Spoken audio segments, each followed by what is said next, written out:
Good morning বন্ধুরা, সবাই কেমন আছো? আশা করি সবাই খুব ভালো আছো। আমিও ভালো আছি। আর দেখো একেবারে আকাশের মুখে কত হাসি, তাই না? ঝলমল করছে একেবারে। এরকম রোদটা যদি হয় না, তাহলে জামা কাপড়গুলো এত সুন্দর শুকিয়ে যায়, কি আর বলবো। দেখেছো আকাশটা কি সুন্দর লাগছে। আর আজকে মিষ্টিকে স্কুলে দিতে যাওয়ার আগেই জামা কাপড়গুলো একটু ভিজেছিল, তাই সেগুলো দিয়ে গেছিলাম। জানি যে ফিরে এসে তখন দেখবো একেবারে শুকিয়ে গেছে। একেবারেই ঠিক তাই, খটখট করছে শুকিয়ে। আর এদিকে দেখো সুজয় এসে গেছে লাইট লাগাতে। প্রতিটা বছরই ও এসে আমাদের লাইট লাগিয়ে দিয়ে যায় বাড়িতে, আবার যখন ভাইফোঁটা হয়ে যায় তখন খুলে নিয়ে যায়। এই কটা দিন কিন্তু আমার বেশ লাগে, এখনও বেশ লাইট লাগাতে অনেকগুলো বাকি আছে, এখানে রেখেছে দেখছো। আর লাইট লাগালে মনটাও ভালো লাগে, যেই সন্ধে হবে চারিদিকে ঝলমল করে উঠবে। আমাদের আশেপাশের ফ্ল্যাটগুলোতে কিন্তু সব লাইট লাগানোও হয়ে গেছে। আর আমি জামা কাপড়গুলো তুলে নিলাম। চলো এবার নিচে যাওয়া যাক, বেশিক্ষণ ছাদে তো থাকাই যাচ্ছে না, প্রচুর রোদ উঠেছে আজকে, প্রচুর। আর গরমও কিন্তু লাগছে। জামা কাপড়গুলো রেখে দিয়ে চলে এলাম ঘরে, একটু ফ্যানটা চালিয়ে বসি। এখনও ঘর গোছানো হয়নি, দেখছো সবই এলোমেলো পড়ে আছে। এখানে সোফার ওপরেও বেশ কিছুটা জিনিস টুকটাক আছে। আর তারপরে এক কাপ চা নিয়ে বসে গেছি খবরটা দেখতে। কেন খবর দেখছি জানো তো? জল জমেছে, কত জায়গায় কত ক্ষতি হয়েছে, সেগুলোই দেখছিলাম। আর আজ তোমাদের দাদা এনেছে চিকেন, সেটাই ম্যারিনেট করে নিচ্ছি। আজকের পুজোটা দেওয়া হয়নি, পুজোটা পরে দেব। আজকে বাজারটা এসে গেছে বলে রান্নাটা করে নিচ্ছি। আর চলো কিছুটা চিকেন এখানে তুলে রাখবো ফ্রিজে, আর কিছুটা করব, পুরোটা করব না। আর এখানে লাল শাকটা কেটেছি, এটাকেও ধুয়ে রেখেছি। আর এখানে দেখো মজিতো বানিয়েছি। সেদিন আমার মেয়ে একবার বানিয়ে খাইয়েছিল, আর আজকে আমি বানিয়েছি। এটা খেতে খেতেই আমি রান্না করছি, বেশ ভালো লাগছে ঠান্ডা ঠান্ডা। আর এখানে লাল শাকটা পরিষ্কার করে ধুয়ে একদম দেখছো এখানে পেতে রেখেছি। কেন জানো তো? আজ লাল শাকটা রান্না করব না, তাই ভাবছি ফ্রিজে রেখে দেবো। তাই একটু জলটা শুকিয়ে নিচ্ছি, ফ্যান তো চলছেই। আর এখানে চিকেনটা কষাচ্ছি খুব সুন্দর করে। তবে আজকে চিকেনটা কষা হবে না, আজকের একটু ঝোলই হবে চিকেনের। আর একটু কসুরি মেথি দেবো ভেবেছিলাম, না দেবো না, আমার ছেলে বারণ করলো। আর ওখানে গরম জল বসিয়ে দিয়েছি দেখছো। চিকেনটা করছি, আর দেখি তোমাদের দাদার জন্য একটুখানি কিছু সিদ্ধ দিয়ে দেবো ভাতে। উচ্ছে তো রোজই দিই, আর দেখি ওল আছে। আর এই দেখো এখানে কতটা পেঁয়াজ আছে বলো তো? এখানে 1 কেজি পেঁয়াজ আছে। কত দাম নিয়েছে জানো? 5 টাকা। আমি সেদিন জিও মার্টে অর্ডার করেছিলাম, একবার 5 টাকা, আমার তো বিশ্বাসই হচ্ছিল না। চলো, রান্না তো হয়ে গেছে আর পুজোও দেওয়া হয়ে গেছে। মিষ্টিকে আনতে যাব, কিন্তু তার আগে একটু দেখছি কেমন লাইটগুলো লাগিয়ে গেছে সুজয়। কেননা যখন আমি ছাদে গেছিলাম তখন তো লাইটগুলো লাগানো হয়নি সবগুলো, তাই নিচ থেকেই দেখতে ভালো লাগছে। আর যখন জ্বলবে তখন তো আরও ভালো লাগবে। তাই অপেক্ষা করছি কখন সন্ধেটা হবে আর সারা বাড়িটা ঝলমল করবে আলোতে। আমার দারুণ লাগে টুনি লাইট জ্বালালে বাড়িতে। আগে আমি কি করতাম জানো? যখন পুজো শেষ হয়ে যেত আমার ভীষণ মন খারাপ লাগতো, তাই আমি ঘরে পর্যন্ত টুনি লাইট কিনে এনে লাগিয়ে রাখতাম কতদিন ধরে। যাকগে সেসব কথা। গুড ইভিনিং বন্ধুরা, অনেকটা সময় পেরিয়ে তোমাদের সামনে এলাম। এখন মিঠি আর আমি একটু বাজারে যাচ্ছি। কেন বাজারে যাচ্ছি জানো তো? আজকে বুধবার, ঠাকুরের ফুল মিষ্টিটা তোমাদের দাদা বলেছে একটু নিয়ে আসতে। আজ তোমাদের দাদার সময় হবে না বেরোনোর, তাই মিঠি আর আমি চলেছি। আর এখন রাস্তায় বেরোলেই তো মন ভালো হয়ে যাচ্ছে, এত সুন্দর চারিদিকে প্যান্ডেল, তারপরে লোকজন, হইচই, আলো, প্রত্যেকটা দোকানে একেবারে ভিড় উপচে পড়ছে। আর এটা তো আমাদের পদ্মপুকুরের প্যান্ডেল, খুবই সুন্দর এখানকার ঠাকুর হয়, অবশ্যই তোমাদের সাথে শেয়ার করব। চলো তাহলে আমার যেটুকু যা টুকটাক কেনাকাটা আছে সেগুলো নিয়ে তারপরে বাড়ি ফিরবো। আর এখানে চলেও এসেছি ফুলের দোকানে, এখান থেকে ফুল নেব, আর পাশেই মিষ্টির দোকান, ওখান থেকেই আজকে মিষ্টিটা নিয়ে নেব। তার আগে এখানে চলে এলাম, কেননা আজকে ওই দাদার দোকানে না কলাটা ছিল না, তাই এদিকে আবার কলাটা কিনতে এসেছিলাম। আর এসে দেখলাম এগুলো চোখে পড়লো, তাই এই সাদা এইগুলোই কিনেছি ঠাকুরের আসনে পাতার জন্য।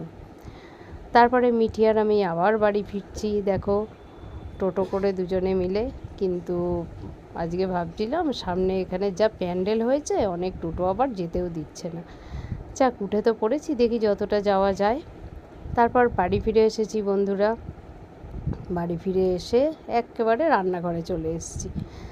একটু বেগুনটা ভাজবো, সকালের তো চিকেনটা রয়েছেই। আর তোমাদের দাদা তো রাতে চিকেন খেতে এমনি চায়ও না। আর সকালে তোমাদের দেখলে শাকটা ভাজিনি আর ওল সিদ্ধ দিয়েছিলাম, সেটা মনে তোমাদের সাথে শেয়ার করা হয়নি। একটু বেগুন ভাজা করব, কিন্তু একটুও যেন তেল না থাকে বেগুন ভাজায়, এরমই ব্যাপার, এইভাবেই আমাকে ভাজতে হবে। চলো, আর এই দেখো ছুরি দিয়ে কাটলে আমি কি ছোট বড় করে কেটে ফেলি, বটিতেই আমি বেশি তাড়াতাড়ি কাটতে পারি অবশ্য। যাকে এখানে বেগুনগুলো দেখছো একদম কিন্তু তেল নেই, দেখো ওদের আমি একেবারে খুন্তি দিয়ে চেপে চেপে দেখছি তেল বেরোচ্ছে কিনা। না, খুব সুন্দর বেগুনটা ভাজা হয় এই প্যানটাতে। এটা আমার অনেক দিন আগে কেনা এই প্যানটা, আর একটা আছে, মানে এগুলো রান্না করে করে আমি নষ্টই করে ফেলেছি, কিন্তু এত কাজে লাগে এখনও আমার, তাই এগুলোকে আর আমি ছাড়তে পারি না। যাকে চলো, তোমাদের সাথে গল্প করতে করতে আমার বেগুন ভাজা তো রেডি হয়ে যাচ্ছে। দেখেছো কি সুন্দর তেল ছাড়া বেগুনগুলো আমি ভেজেছি। আর ওদিকে চিকেনও কিন্তু এই যে গরম করে রেখে দিয়েছি। আর এখানে গরম গরম রুটি হয়ে গেছে। আর এখানে মিঠিকে আমি খেতেও দিয়ে দিয়েছি। মিঠি তো আর বেগুন ভাজা খাবে না, তবে মিঠি গরম ভাতে আবার বেগুন ভাজা খেতে খুব ভালোবাসে, কাঁচা লঙ্কা পেঁয়াজ দিয়ে, যেটা আমি খুবই খেয়েছি যখন মিঠি হবে। ভীষণ ভালোবাসতাম এই জিনিসটা খেতে। আমি দেখি এখন আমার মেয়েও সেটা খুব খেতে ভালোবাসে। যাক, আমিও ভালোবাসি, ও ভালোবাসে। আর এখানে গরম গরম চিকেন আর গরম গরম রুটি মিষ্টিকে দিয়ে দিলাম। আর এখানে পেঁয়াজ কেটে নিয়েছি, দেখছো। শশাটা দিতাম, কিন্তু শশাটা ফ্রিজ থেকে বের করা হয়নি, ভীষণ ঠান্ডা, তাই শুধু তোমাদের দাদার জন্যও এখানে খাবারটা বেড়ে নিচ্ছি। বেগুন ভাজা আর চিকেনটা অল্প করে দিতে বলেছে, তাই একটু দেবো, 1 পিস মতো দেবো আর একটা আলু দেবো। আর এই যে অল্প করে চিকেনটা দেখছো নিয়ে নিয়েছি। চলো তোমাদের দাদাকেও খেতে দিয়ে দিই, তারপর ঘরে যাব যখন তোমাদের সাথে ভিডিওটা শেষ করব। তার আগে রান্নাঘরের কিছুটা কাজ তো থেকেই যায়, সেটা একটু করে নিচ্ছি।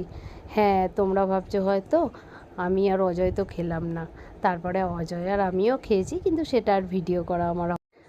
আজকের দিনটাও ভালোই কাটলো, আর কাল আবার হয়তো একটু বেরোতে হতে পারে, সেটাও তোমাদের সাথে শেয়ার করব।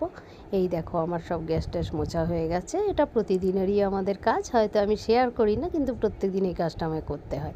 জলও ভরে একদম ঘরে চলে এসেছি। আর এখানে মিটি ও স্কুলের একটা মানে কম্পিটিশনের জন্য জিনিস বানাচ্ছে বসে বসে, কিন্তু সেটা আর স্কুলে হয়নি, কেননা এই বৃষ্টিতে তো স্কুল ছুটি দিয়ে দিয়েছিল।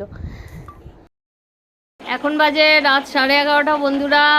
আর এবারে এই দেখো মশারি নিয়ে বসে আছি, খাওয়া হয়ে গেছে সবার, একটু বসে বসে ফোন দেখলাম, একটু শর্টস করেছি সেগুলো একটুখানি পোস্ট করলাম, এইসবই করছি। তবে বিছানা হয়ে গেছে, মশারিটা টাঙাবো। আর কালকেও মিঠি স্কুল আছে, তাই তাড়াতাড়ি বলতে 11টা 11:30 আগে আমাদের শোয়া হয়ও না। চলো তাহলে ভিডিওটা আজকের মতো শেষ করি। আবার সামনে মানে এবার তো প্রত্যেক দিনই ঠাকুর দেখতে যাওয়া আছে, যাই না ওয়েদার কেমন থাকবে, যদি ভালো থাকে তাহলে অবশ্যই যাব। আর আমাদের বাড়িপুরেরও যে খুব ভালো ভালো ঠাকুর হয় কিছু, প্রত্যেকটা ঠাকুরই ভালো হয়, কিন্তু কিছু কিছু মানে খুব ভালো ভালো পুজো হয়, তো সেগুলো একটুখানি তোমাদের সাথে শেয়ার করব অবশ্যই। যেখানেই যাব ঠাকুর দেখতে তোমাদের সাথে শেয়ার করব ভিডিওগুলো। চলো তাহলে আজকের মতো টাটা, গুড নাইট, সবাই খুব খুব খুব ভালো থেকো। তোমাদের সাথে দেখা হবে পরে নতুন একটা ভিডিওতে। আর এখনও শাড়ির ফলস লাগিয়ে বাড়িতে আসেনি, অথচ ঠাকুর দেখার চিন্তা আমার মাথাতে। জানি না আদৌ কবে আসবে শাড়ির ফলস লাগিয়ে বাড়িতে। ব্লাউজও বানাতে দেওয়া আছে, ফলসও করতে দেওয়া আছে। ষষ্ঠী সপ্তমীর আগে হয়তো পাবো না, সেটা জানি না, তার আগে শাড়িগুলো পরা হবে না, এই ব্যাপার। চলো তাহলে আজকের মতো টাটা আর গুড নাইট, সবাই খুব ভালো থেকো। তোমাদের সাথে দেখা হবে পরে নতুন একটা ভিডিওতে। টাটা।